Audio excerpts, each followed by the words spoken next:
Bajo el mando del presidente Joe Biden, Estados Unidos ha dado un giro a su política frente a Cuba y Venezuela.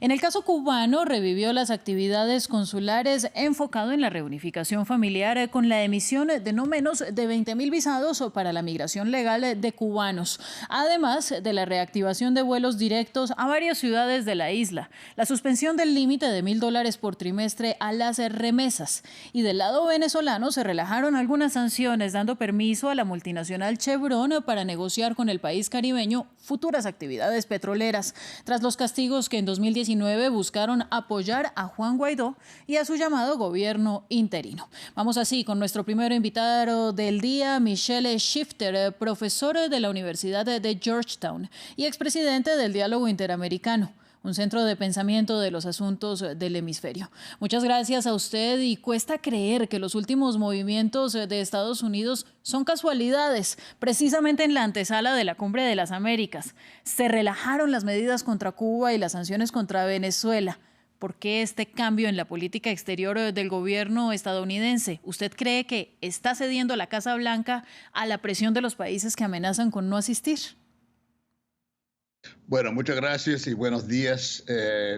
Mire, yo creo que la cumbre sin duda es un motivo por el cambio de la política frente a Cuba y frente a Venezuela también, porque, como usted dijo, varios países, empezando con México, que es lo más significativo, ha amenazado no asistir a la cumbre. Y es el gran show de Biden para mostrar su compromiso a América Latina. Y si no aparecen los líderes invitados, esto sería, digamos, embarazoso para él. Entonces, yo creo que hay que interpretar estos cambios en ese contexto, con la esperanza que esto se va a convencer los líderes que han amenazado no asistir a participar en la cumbre, empezando el 6 de enero en Los Ángeles.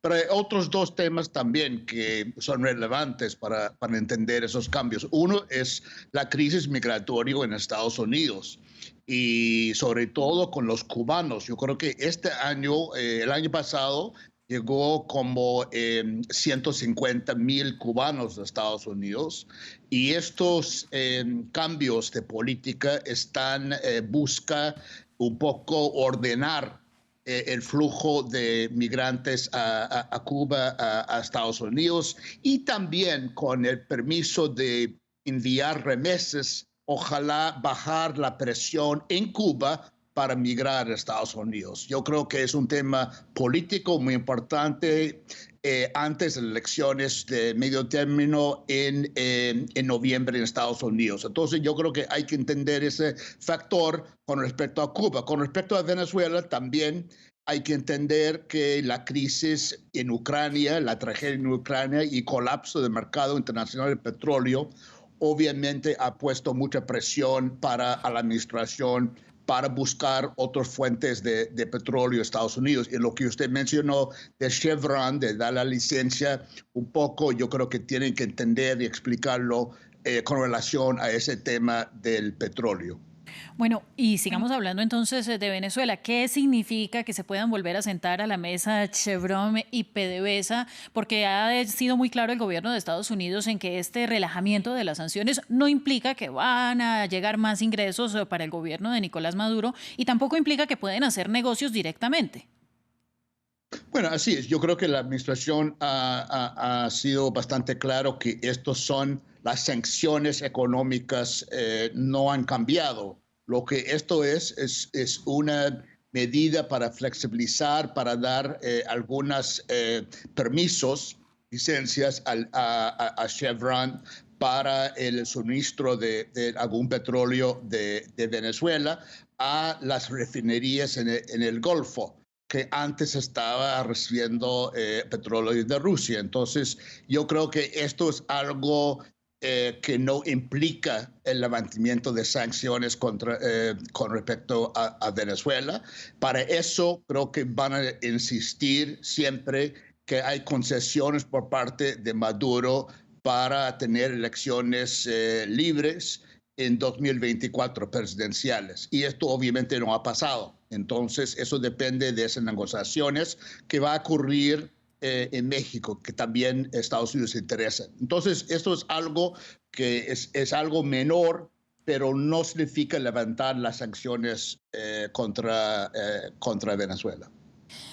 Bueno, y finalmente manteniéndonos un poco en el tema de la Cumbre de las Américas, que engloba un poco la política estadounidense hacia estos dos países, se ha mencionado múltiples veces la Carta Democrática Interamericana como razón para no invitar precisamente a Cuba, a Venezuela y también a Nicaragua a la cumbre que se realizará en Los Ángeles.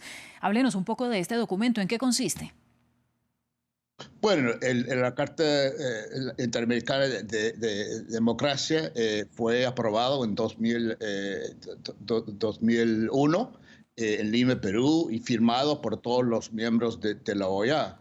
Y básicamente sostienen o sea, por primera vez en la OEA, en la historia, da una definición muy clara a democracia, que consiste en gobiernos elegidos abiertamente, libremente. Y si no cumplen con ese requisito, que básicamente no son democracias. Entonces, Estados Unidos está señalando, utilizando ese documento, esa carta democrática, para mostrar que esos tres países no cumplen, son dictadoras, no cumplen los requisitos básicos de elecciones libres y por lo tanto no deben estar invitados a la cumbre de las Américas, porque la Carta Democrática es un instrumento muy importante de todo el hemisferio. Ese es el argumento de la administración. Por otro lado, los otros dicen que, bueno, Cuba fue invitado y Raúl Castro participó en la cumbre en Panamá en 2015 y también fue invitado a la última cumbre en Lima, Perú, en 2018, donde Cuba participó. Entonces, ¿cómo es posible que había participado y ahora, después de la Carta de Democracia, en este caso, ahora no están participando? Es un poco la controversia, un poco el debate que tiene. Pero creo que Estados Unidos tiene alguna razón y alguna lógica señalar que efectivamente esos tres países que no cumplen, a pesar de todos los problemas de democracia en otros países, Brasil y México y Colombia y todos los países, esos tres países son básicamente dictaduras, que no hay elecciones libres. Entonces, eso es el argumento que están usando, pero en este momento, solamente para terminar, yo creo que están, en la última noticia, que están buscando tal vez una manera de un acuerdo donde se invitan representantes de Cuba, por ejemplo, pero no el Díaz-Canel, que es el presidente de Cuba. Entonces, digamos, una fórmula intermedia.